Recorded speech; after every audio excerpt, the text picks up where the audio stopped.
Good evening ladies and gentleman. ये था मेरा फर्स्ट AITS PW Akin 2.0 से। मैंने AITS 1 फॉर सम रीज़न दे नहीं पाया, तो ये मेरा फर्स्ट टाइम एक्सपीरियंस था। इसके क्वेश्चंस भाई साहब, भाई फाइनली भाई PW के क्वेश्चन, भाई वो लोग बिना प्लानर चेंज किए, बिना सिलेबस चेंज किए, भाई फाइनली एक अच्छा टेस्ट लिए। ये टेस्ट देके एक्चुअली मेरे को लगा कि मैं AITS दे रहा हूँ। क्वेश्चंस बहुत अच्छे थे, बायो चुम्मे क्वेश्चन थे, एंड क्वेश्चन में एक हार्मोनी थी। Harmony in the sense balance था। जैसे भाई सिलेबस कवरेज था, हर एक चैप्टर जो आया, चैप्टर में से सारे इंपॉर्टेंट टॉपिक कवरेज थे। इजी क्वेश्चन थे, मॉडरेट क्वेश्चन थे, क्वेश्चन में बैलेंस था। बायो उन्होंने थोड़ा ट्रिकी किया, थोड़ा लेंदी किया, तो उन्होंने फिजिक्स कंपैरेटिवली आसान किए। ये बहुत सारी चीज़ें जो एक अच्छे क्वेश्चन के साइंस रहते हैं। मैं जब हमेशा कंप्लेन करते रहता हूँ, जिस वजह से मैं प्रैक्टिस टेस्ट देता भी नहीं हूँ फिलहाल Akin 2.0 के, कि भाई क्वेश्चन में कोई बैलेंस नहीं रहता, या तो बहुत टफ जाता है, या तो बहुत आसान जाता है, या तो टॉपिक कवरेज नहीं होता है। आरबीटी में भी सेम रहता है, बट इस टेस्ट में भाई सब कुछ परफेक्ट, एक्चुअल में परफेक्ट। PW का यूनिक कैरेक्टर था इसमें, एंड मज़ा आया भाई। मेरे नंबर्स कितने आए सब कुछ डिटेल में बताऊंगा। एंड मेरे नंबर ठीक आए, मतलब मैं ये नहीं बोलूँगा कि भाई एकदम ही खराब आए, बट हाँ मेरे अब तक का मेरा लोएस्ट स्कोर है। एंड मैं जितना एक्सपेक्ट कर रहा था उतना नहीं आया, बट अगेन मैं डिप्रेशन में नहीं जाना चाहता, ना ही मैं भाई सोचने में गिर जाता हूँ कि भाई क्यों ऐसा हुआ। मैंने इधर कुछ गलतियाँ करी, एंड कुछ उस गलतियों को मैं नोट डाउन कर रहा हूँ, एंड आपको भी बताऊंगा कि मैंने कैसे गलती करी एंड कैसे मेरे नंबर इंक्रीज हो सकते थे। उन सारे गलतियों के ऊपर काम करेंगे एंड आगे बढ़ेंगे। एंड आप सब लोगों का भी सेम, अगर आपके नंबर अच्छे आए तो आप एनालिसिस करो कि आप उसको कैसे कंटिन्यू रख सकते हो। अगर आपके नंबर बुरे आए तो देन एनालिसिस करो कि आप कैसे नंबर बढ़ा सकते हो। इस सब कुछ के बारे में बात करेंगे। तो फर्स्ट ऑफ ऑल शुरू करने से पहले मेरे एक्सक्यूजेस, आई मीन सर्कमस्टेंसेस के बारे में बता देता हूँ। तो प्रिपरेशन मेरा 7 आउट ऑफ 10 था। 7 आउट ऑफ 10 क्यों? आप लोग मेरे लाइव स्ट्रीम में आते हो तो पता ही होगा कि आज मेरा एलन का टेस्ट भी है, एंड 9 नवंबर को मेरा एलन का टेस्ट है, नीट का टेस्ट है। तो बहुत सारा सिलेबस है, बहुत सारा चीज़ें मैं पढ़ रहा हूँ, तो ऑफकोर्स मैं इसको सेकेंड प्रायोरिटी में रखा था अपना। तो डेफिनेटली उतना अच्छा मतलब कवरेज नहीं करके गया था मैं सिलेबस, एंड इसको लेके भी फनी कहानी मैं बाद में बताता हूँ। तो प्रिपरेशन मेरा 7 आउट ऑफ 10 था मेरे अकॉर्डिंग, एंड आउटपुट एग्जाम में मेरा आउटपुट 8 आउट ऑफ 10 था। मैं ये क्यों कह रहा हूँ कि मेरा इतना प्रिपरेशन था, एक्सक्यूजेस नहीं है, मैं इसलिए बोल रहा हूँ ताकि देखो मेरा अगर प्रिपरेशन 100% नहीं है एंड मैं आपको उस चीज़ के ऊपर अगर ज्ञान फैल दूँ तो भाई तो मैं अखंड भूतिया नहीं कहलाऊंगा, समझ लो। तो मैं ये इसलिए कह रहा हूँ ताकि आपको मेरा पॉइंट ऑफ व्यू समझ आए एंड आप रिलेट कर पाओ चीज़ों को। So without any further delay let's start. First अगर बात करें फिजिक्स के बारे में, physics easy to moderate question लगा। मैंने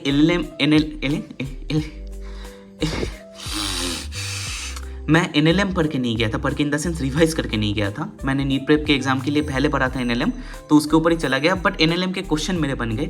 हाँ, जो circular motion, vertical circular motion, या फिर NLM पे जो सर्कुलर मोशन से जो क्वेश्चन आए थे उसमें मुझे थोड़ी दिक्कत आया, मेरे को 2-3 क्वेश्चन छोड़ने पड़े। मैंने जो भी क्वेश्चन छोड़ा वो NLM के ऊपर ही छोड़ा।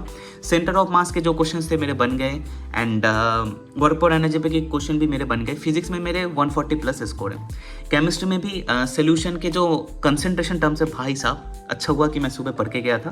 भाई कंसंट्रेशन टर्म से क्वेश्चन आए थे, आसान क्वेश्चन आए थे, मेरे बन गए।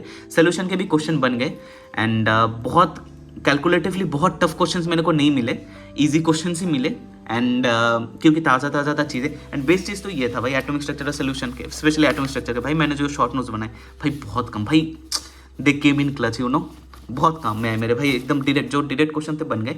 बट हाँ, केमिस्ट्री में मेरे को एक चीज़ पता चली कि भाई थ्योरेटिकल क्वेश्चन है, स्पेशली एटॉमिक स्ट्रक्चर से कुछ थ्योरेटिकल क्वेश्चंस आए, वो मेरे को नहीं पता था या फिर क्लिक नहीं हो रहा था सडनली। तो इससे मुझे पता चला कि मुझे NCERT पढ़ के थ्योरेटिकल क्वेश्चंस के लिए प्रिपेयर होना पड़ेगा, स्पेशली एटॉमिक स्ट्रक्चर चैप्टर के लिए। सोल्यूशन में ऐसी कोई था नहीं, बट मतलब रहा होगा भी तो मेरा बन चुका होगा, इसलिए मेरे को याद नहीं है। बट एटॉमिक स्ट्रक्चर में मेरे को ये चीज़ ध्यान में देनी है आगे, तो ये मैं सीखा कि आज के टेस्ट से।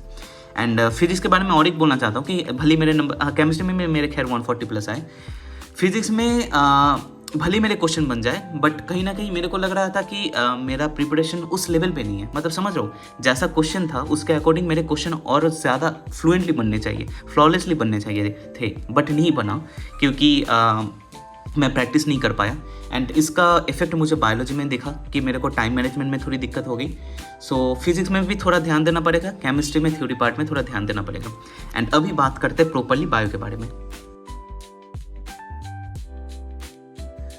तो भाई बायो, भाई बहुत अच्छा क्वेश्चन बना है। फर्स्ट मैं जब क्वेश्चन करना स्टार्ट किया मुझे बहुत ही बकवास लग रहे थे क्वेश्चन। बकवास इन द सेंस मेरा हमेशा से यही कहना है कि भाई सिर्फ हार्ड क्वेश्चन, सिर्फ इजी क्वेश्चन, मतलब इसका कोई सेंस नहीं बनता।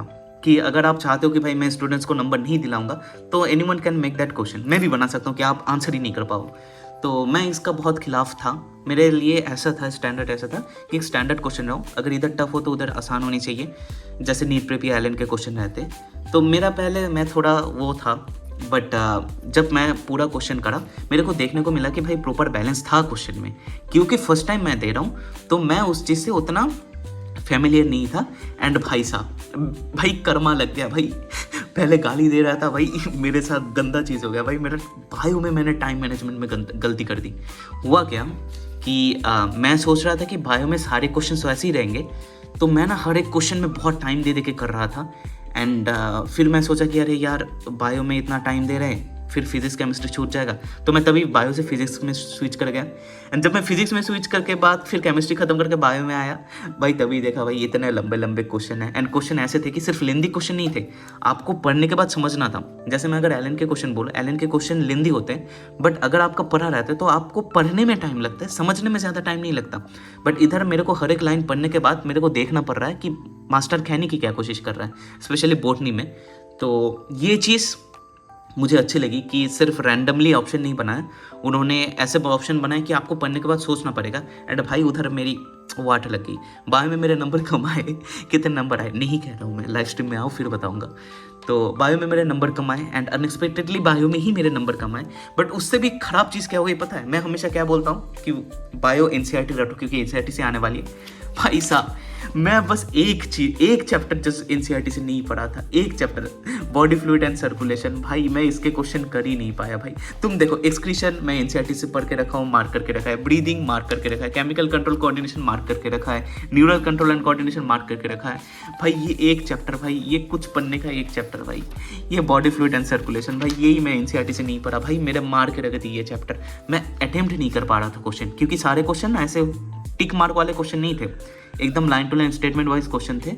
एंड मुझे रिकॉल नहीं हो रहे थे। रिकॉल इन द सेंस मैं क्या बोलूँ कि मैम ने जो समझाया था वो सारी चीज़ें तो याद हैं, बट होता है ना कि अब जब ये लाइन पढ़ के जाते हो तो आपके दिमाग में ये लाइन रहती है, तो रिकॉल फटाक से होती है। तो मेरे को रिकॉल नहीं हो रहा था। जब मेरे को रिकॉल नहीं हो रहा था तो ऑफकोर्स उतना टाइम तो दे नहीं सकता था, मैं इसको स्किप करके जा रहा था। एंड बाद में फिजिक्स केमिस्ट्री करके आने के बाद मेरे पास इतना टाइम नहीं था, क्योंकि मेरे एक्सपेक्टेशन के बाहर टाइम लग रहा था। तो जूलॉजी में मेरे को बहुत सारे क्वेश्चन छोड़ना पड़ा, मैं कर नहीं पाया। फर्स्ट टाइम ऐसा हो कि मैं बायो में क्वेश्चन कर नहीं पाया टाइम की वजह से। तो ये बहुत बड़ा ब्लंडर है मेरी तरफ से। तो मैं ये इंश्योर करूँगा भाई मैं किसी भी एग्जाम तो भाई एनसीईआरटी मेरे को पढ़ के जाना ही जाना है। तो इसके क्वेश्चन मेरे को प्रोबेबली गलत नहीं हुआ। एंड ये पेज खोलने का एक रीज़न मैं बताता हूँ। ऑक्सीजन डिसोसिएशन कर्व का एक क्वेश्चन आया था, इधर बोला था BC, तो ये मेरा सही हुआ था क्योंकि मेरे को याद था ये 2040। तो देख रहे हो, मैं आपको आंसर नहीं बताऊंगा, मैंने आपको हिंट दे दिया, इधर ही हिंट है, जाके देख लेना।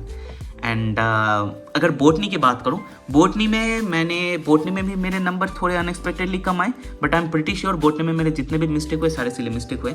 मैंने बोटनी में 2 क्वेश्चन छोड़े थे। एक कोई डायग्राम का क्वेश्चन था जिसमें ऐसे एक्स लिखा था, वो वाला क्वेश्चन पढ़ने का टाइम नहीं मिला एंड मैं दिमाग भी नहीं लगा रहा था। एंड दूसरा एक क्वेश्चन है, वो क्वेश्चन मेरे को करेंटली याद नहीं आ रहा। तो ये 2 क्वेश्चन मैंने बोटनी में छोड़ा था। बट उसके अलावा भी जितने भी क्वेश्चन मैंने अटेम्प्ट किया था, I was like pretty much sure कि यही आंसर होने वाला है। बट उसमें मेरे सिली मिस्टेक्स हुए, मतलब मेरे नंबर कम आए। मेरे बायो में एक्चुअली में नंबर कम आए, मैं मजाक नहीं करूँगा। जूलॉजी में बहुत तगड़े नंबर घटे, दोनों के ऊपर ही, मतलब 120 के ऊपर ही है दोनों ही, उसमें लेके चिंता की बात नहीं, दोनों 120 के ऊपर ही है।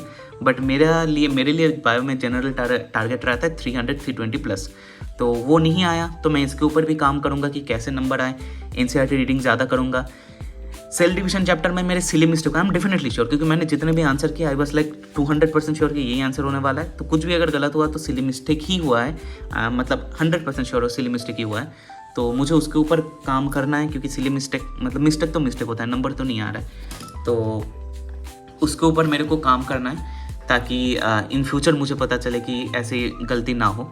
एंड जिस चीज़ के लिए आप लोग इतनी देर से वेट करो कि भाई का कितना मार्क्स आए इतना ज्ञान मिलने के बाद, मतलब खराब आए भाई, खराब आए, मतलब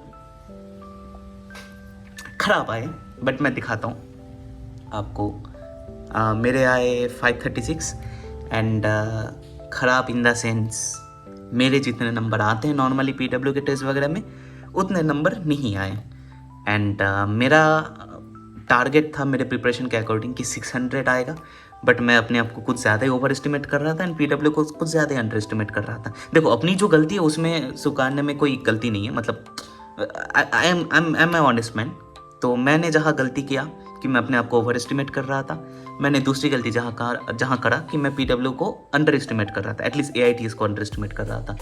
सो गलतियों से इंसान सीखता है, मैं भी सीखा। एंड अगर बताऊँ तो 139 क्वेश्चन मेरे करेक्ट हुए हैं एंड इनकरेक्ट क्वेश्चन 20 हुए हैं। इसमें से ज़्यादा तो बायो ही है, फिजिक्स केमिस्ट्री में खास कुछ नहीं हुआ। And time taken 2 hours 46 minutes, skipped 21 questions. Total 21 question में तो 11 क्वेश्चन 10-11 क्वेश्चन तो बायो में ही रहेंगे, फिर फिजिक्स में 2-4-5 क्वेश्चन। एक्यूरेसी 88% से घट के 87% हुई है, मतलब एक्यूरेसी में ठीक है, एक्यूरेसी मतलब उतना भी ख़राब नहीं गया, मेरा नॉर्मली 88% रहता है। तो हाँ यही कुछ है रिजल्ट मेरा। एंड आपको मैं क्लिक करके दिखा देता हूँ कि ये ओरिजिनल है, एक बार रिफ्रेश करके भी दिखा देता हूँ कि ओरिजिनल है, मेरा ही है, ओरिजिनल है। आज दे रहा हूँ मतलब अटेम्प्ट 1 ही है, क्या ही बताऊँ इसमें। तो यही है, बाकी आपका नंबर कितना आया कमेंट सेक्शन में टाइप करना। एंड जितना भी जैसा भी रिजल्ट हो, अगर अच्छा हुआ तो हवा पे नहीं उड़ना, मेरे जैसे गिर जाओगे। अगर ख़राब आ रहे तो फिर डिप्रेशन में नहीं जाना, उससे कुछ नहीं होता। And at the end of the day अगर आप वीडियो को एंजॉय करें तो डेफिनेटली लाइक करना, सब्सक्राइब करना एंड बेल आइकन को ज़रूर दबाना।